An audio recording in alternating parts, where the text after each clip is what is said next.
Hello students, I hope all is going well. This is a video guide for your next discussion board. For your next discussion board, you are going to analyze Abraham Lincoln's Gettysburg Address. And so, as always, you need a couple of documents that are located in the content folders. These are in the rhetorical analysis, the art of rhetoric. And so I would review the elements of rhetorical analysis. This will be very useful for this assignment and for the next few assignments, in fact. And then the main questions for analyzing rhetoric. These are located in here, but here it's just the questions, not any other details. So it might be helpful just to have these out. I've added appeals in detail. The appeals are located in the rhetorical analysis Word document, but here it goes into more depth and it gives you good examples of how to determine an appeal to emotion, an appeal to trust and credibility, or the appeal to logic. And so this is a handy document. And then finally, the actual passage, the Gettysburg Address. So let's look at these real quickly. Here is the elements of rhetorical analysis. And again, these right here in bold are the main questions for rhetoric. And so, as always, you have to try to figure out what is the author's primary purpose. That is essential to analysis. And what that means, once again, is what is he trying to do for the reader. Okay, and the purpose verbs are here again.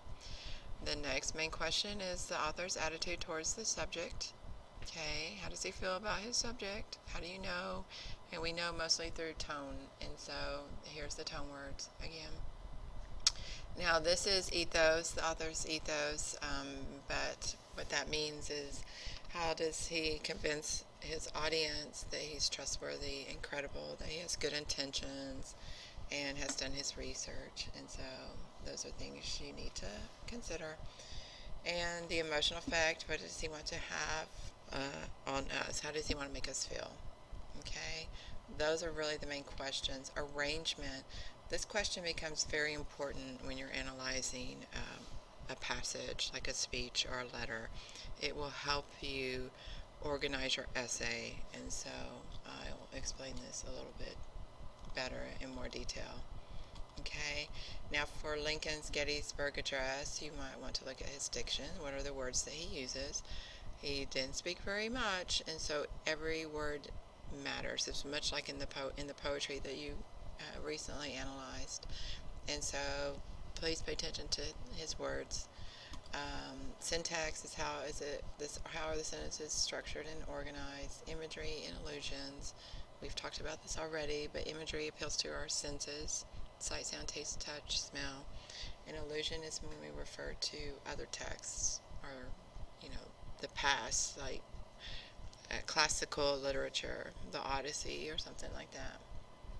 Okay, now these are some terms, and it will help you to become familiar with them, and it will also help you to learn how to use them yourself in your writing. So quickly review these. Again, I know you've seen them several times. Now, here's the document that has appeals in a little bit more detail. And so you have, let me get rid of this page, logical appeals. Okay, and so these are some strategies that appeal to our logic. Illusions are create a logical appeal because we're taking something from the past and trying to show how it's relevant to now, or something from great literature, and we learn through literature, and so we can use that to help support an opinion or a point. Okay, and obvious logical appeals are facts and research and authorities when you cite authorities. And then here is ethical appeals, is where the reader is trying to gain credibility. And so one way that readers do that, or speakers do that, is using we and us. So he has a relationship with us. You'll see politicians do this all the time, or hear them do this all the time in their speeches. He's trying to create this idea that he's one of us. He knows how we feel. He can relate to us. Okay? And then Emotional appeals, oftentimes writers or speakers create these by using imagery, figurative language. It's very poetic, and so it creates strong images, and we have an emotional reaction to them. Okay, and then also they appeal to our psychological needs, our social needs, and they have strong diction quite often. Okay, so those are ways to figure out what appeal an author is using. And then here is the actual assignment for the discussion board. Here's the speech, and here's an image of it. It occurred on November 19th, 1863, at the dedication of the National Cemetery in Gettysburg. So President Lincoln delivers a 2-minute speech, okay? And so this is the Gettysburg Address. This is helpful because it gives you context. And when you write your introduction, like if you had to write an essay for this, you would have some kind of context. You would know, one, that it's a very brief speech, which happened to have occurred after a very long speech. But Lincoln got on the platform, spoke his 2 minutes, and got off.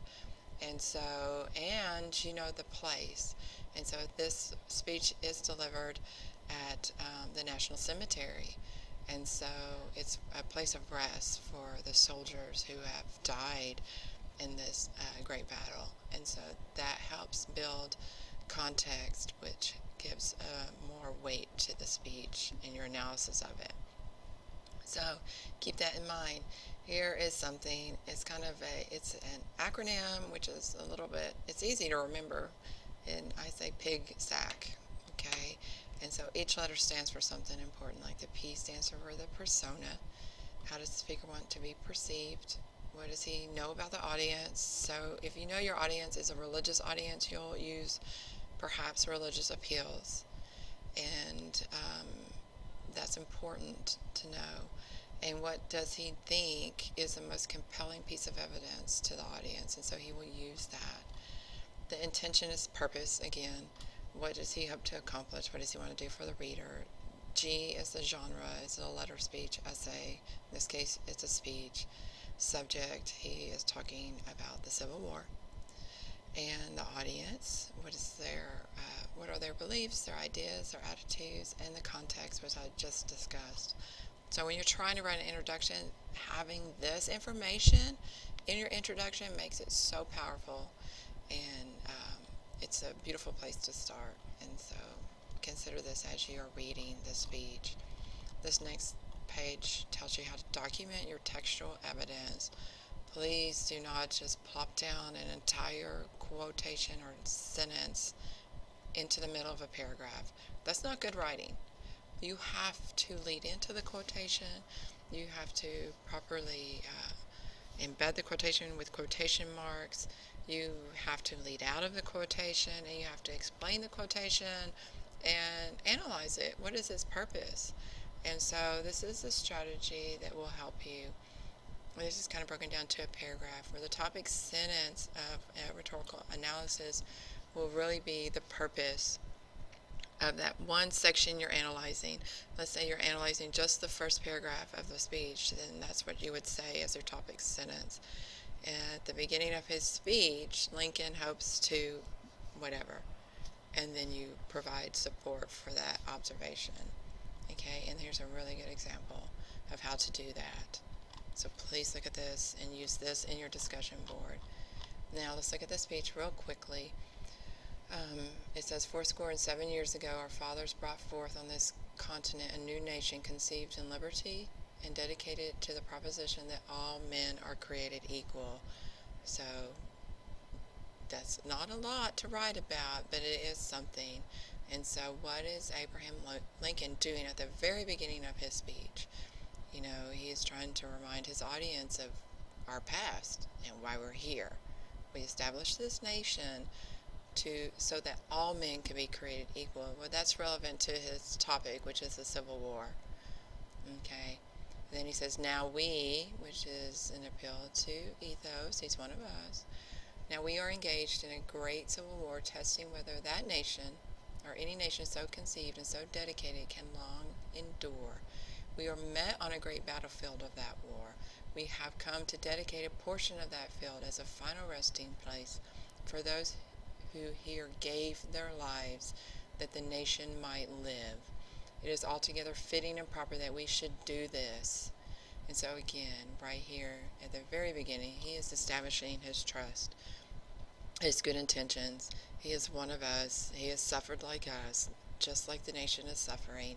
And so he is saying that we are on this Gettysburg cemetery is on a battlefield where people have died. And so he's acknowledging that. And especially here, it's a resting place for those who gave their lives so that the nation might live. Okay, that's a rhetorical strategy. Okay, now always look at transitions, but, okay, this is an important transition because we know there's going to be a shift here. But in a larger sense, we cannot dedicate, we cannot consecrate, we cannot hallow this ground. The brave men, living and dead, who struggled here have consecrated it far above our poor power to add or detract. The world will little note nor long remember what we say here, but it can never forget what they did here.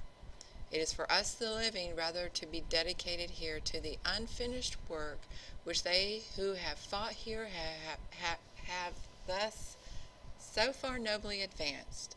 It is rather for us to be here dedicated to the great task remaining before us, that from these honored dead we take increased devotion to that cause for which they gave the last full measure of devotion, that we here highly resolve that these dead shall not have died in vain, that this nation under God shall have a new birth of freedom, and that government of the people, by the people, for the people shall not perish from this earth. The end. And so when you write your response, the best way to do it is to divide this into parts. What is Lincoln doing at the beginning? And what is he doing at the end? This speech may only have two parts, a beginning and an end. Right here, the big but is your clue that things have shifted. Okay, so this last paragraph has antithesis as a strategy. It has this repetition. We cannot consecrate, we cannot hallow, we cannot dedicate. This is anaphora with this beginning sound. It's parallel structure where these little clauses are all structured the same way. Okay, and so you need to analyze these strategies and the appeals in your discussion board. This will help you do that. Okay, so please look at that and respond to the prompt in the discussion board and then respond to your peers. Thank you.